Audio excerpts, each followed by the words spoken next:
It's a symbiosis, and this is where you get surrealism.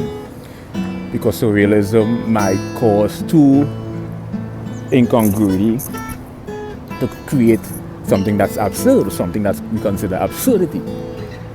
So, or surrealism. This is what surrealism is.